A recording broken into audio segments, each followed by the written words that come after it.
मैं बहुत ज्यादा तेज नहीं बोलूंगा, इसलिए एक एक बात समझ में आ जाए। नबी फरमाते सलासा, तीन किस्म के लोग ऐसे ला यक़बलुल्लाहु अज़्ज़ा वजल सरफ़न वला अदला, उनकी कोई भी इबादत काबिल कबूल नहीं। नंबर एक खोलूं, भूलना नहीं, एकदम रेडी, तैयार हो। इससे पहले एक दो बातें और बताऊं ताकि बिल्कुल लोहा गर्म कर लूं फिर हथौड़ा। इतना पक्का याद करा दो, इतना पक्का कि 1 साल तक तकरीर नहीं भूलोगे इंशाअल्लाह। और अगर भूल गए तो तुमसे ज्यादा भुलक्कड़ कोई नहीं। समझ में आ रही? अब उठ के क्या देख रहे हो? थोड़ी तुम्हारी तरफ भी कर सकता हूं मैं, तवज्जो रखो। तो कैसा यार मुजरिम होगा वो, कैसा गुनाह होगा। देखो अगर कोई चोरी कर ले, अल्लाह ना करे कि कोई चोरी करे, मान लो दुनिया है ये, किसी ने अगर कर ली, अब उसके कपड़े भी पाक साफ हैं, वुजू भी है, शराइत नमाज पाए जा रहे हैं, मस्जिद में नमाज पढ़ने आ गया। अब मुफ्ती साहब से फतवा लो कि इसकी नमाज होगी या नहीं होगी। शरआन उसकी नमाज हो जाएगी। यार चोरी, तो इसका मतलब इससे भी बड़ा कोई जुर्म है जिसकी वजह से नमाज नहीं हो रही। अगर किसी ने शराब पी ली, अल्लाह ना करे कोई ऐसा करे, हालांकि शराब पीना बहुत बड़ा गुनाह, बहुत बड़ा गुनाह, बहुत बड़ा गुनाह। नशे से बाहर आ गया, नशा नहीं, अब उसके कपड़े भी पाक साफ है, वुजू है, टोपी, सारे शराइत नमाज हैं, मस्जिद में आ गया नमाज पढ़ने, शराब का नशा वशा कुछ भी नहीं, बिल्कुल पाक साफ। अब मुफ्ती साहब से पूछो कि उसकी नमाज होगी या नहीं, शरआन उसकी नमाज हो जाएगी। इसका मतलब इससे भी बड़ा कोई ना कोई पाप है। वही गुनाह तुम्हें दिखाना चाह रहे हैं। कौन सा ऐसा गुनाह और हम बड़ी आसानी से कर जाते हैं, और वो गुनाह करने के बाद हमारा सब कुछ ठप है। नबी फरमाते 3 किस्म के लोग ऐसे जिनकी कोई इबादत काबिल कबूल है। नंबर 1 याद रखो, नंबर 1 अला कुलि वालिदै। नबी फरमाते वो है जो अपने माँ बाप को सताता है, जो माँ बाप का कहना नहीं मानता। अल्लाह बरकत फरमा। कौन है वो? जो माँ बाप को तकलीफ देता है, माँ बाप का कहना नहीं मानता। आ जाओ आ जाओ। माँ बाप का कहना नहीं मानता, वो है अल्लाह। जो शख्स, सुन लेना बेटा, और मेरी बात गलत नहीं हो सकती, कोई अगर गलत साबित कर दे तो मुंह मांगा इनाम, क्योंकि मैं हर बात पे या तो हदीस शरीफ या कुरान की आयत या पक्का सच्चा एकदम मसला। समझ में आ रही बात?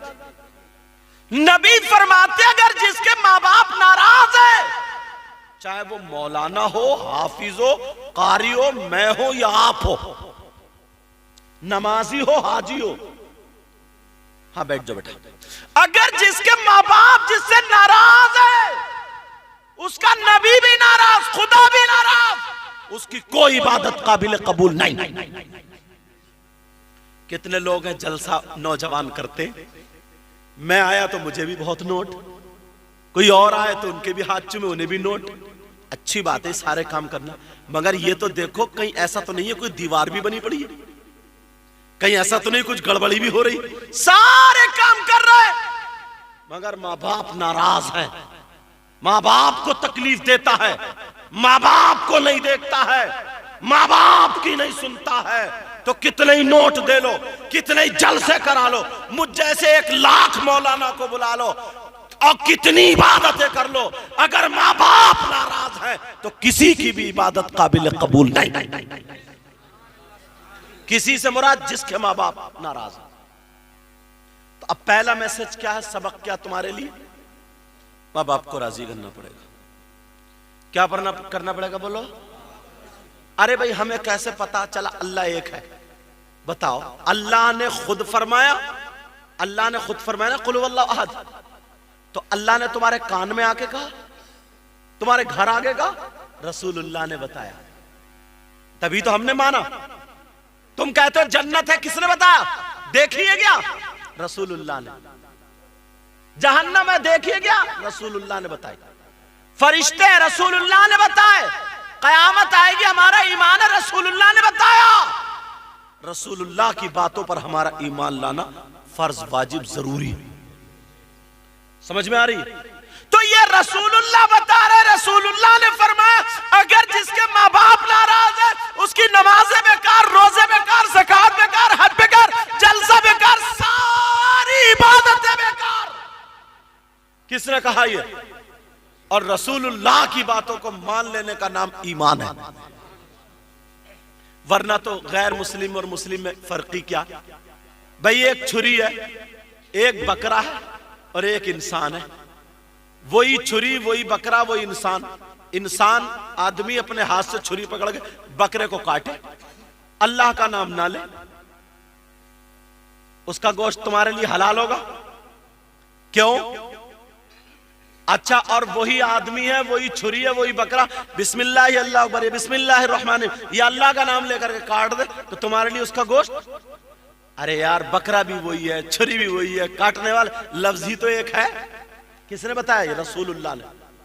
रसूलुल्लाह की बातों को मान लेने का नाम क्या है? बोलो। कितने लोग खुदा पूछते हैं कि चांद भी, सूरज भी और क्या क्या क्या, लेकिन नहीं, नबी ने फरमाया खुदा एक है, हमने मान लिया, शिर्क से बच गए। इसी का नाम तो ईमान है। तो किसकी मानोगे? मेरी मत मानो, मगर रसूलुल्लाह की मानना पड़ेगा। अब पहला मैसेज क्या? बोलो, माँ बाप की फर्माबरदारी करना। एक तलवार के धार पे चलते हुए एक मसला और बताऊं, नौजवानों, ये तुम्हारे लिए। बेटा तुमने ये जलसा कराया, मेरी तबीयत बहुत खुश हुई। बिल्ले लगाए पड़े हो, तबीयत इतनी खुश हुई, कम से कम कुर्सी डाली, मुझे तुम्हें सुनाने का मौका तो मिल गया भाई, सुनाने। वरना तुम जलसा नहीं करते तो तुम मुझसे हदीसें कैसे सुनते? तुम मदरसे में नहीं जाते, और मदरसों में पहले तुम्हें नहब और सर्फ की किताबें पढ़नी पड़ेंगी, तब जाकर के हदीसों पे आओगे। और यहां अल्हम्दुलिल्लाह तुम चंद इकट्ठे हुए, 100-100 रुपए, 200-200 रुपए, 500-500 इकट्ठे करे, और करने के बाद एक जलसा कराया, और कराने के बाद बस एक आलिम आता है, मुफ्ती आता है, जो भी आते हैं, वो हदीसें पढ़ पढ़ के सुना सुना के बताते। थक जाते हो तो कोई अच्छा शायर, गुनगुनाने वाला, अच्छी आवाज वाला खड़ा कर देते हैं, थोड़ी थकावट उतर जाती। जब मैं देखता हूं वैसे थोड़े मुजमइल होने लगे, तो उसमें कोई ऐसी हंसी की बात कहता हूं, लतीफा कहता हूं, ताकि उसके बाद मैसेज दे दूं, अच्छे से जहन में फिट हो जाए। यही तो मतलब होता है जलसा का। तो बताओ, ये उम्र के लड़के जो आज बिल्ला लगाए बैठे, इन्होंने जलसा कराया, ये उम्र के लड़के अक्सर डीजो पे नाचते हैं, मगर इनके माँ बाप खुशकिस्मत हैं, जिन माँ बाप के ये बच्चे हैं, इन्होंने ये काम अच्छा किया। वरना तुम्हें इस बात को पता चलता क्या? बोलो, नहीं चलता। मगर अल्लाह ताला, मैं दिल से दुआ करता हूं, तुमने इतना अच्छा काम किया। और ये मेरा साहब और ये सब उलमा, हमारे इमाम साहब भी बैठे, बुजुर्ग बैठे, हमारे बुजुर्ग और आ गए, और बच्चे, नौजवान, सारे उलमा। ऐ अल्लाह मौला, अगर इनसे कोई खता, कोई गलती, इंसान है, हो गई हो तो मौला माफ कर दे, और इनको इतना दे, इतना दे अल्लाह, इनकी दुनिया और आखिरत दोनों रोशन फरमा दे।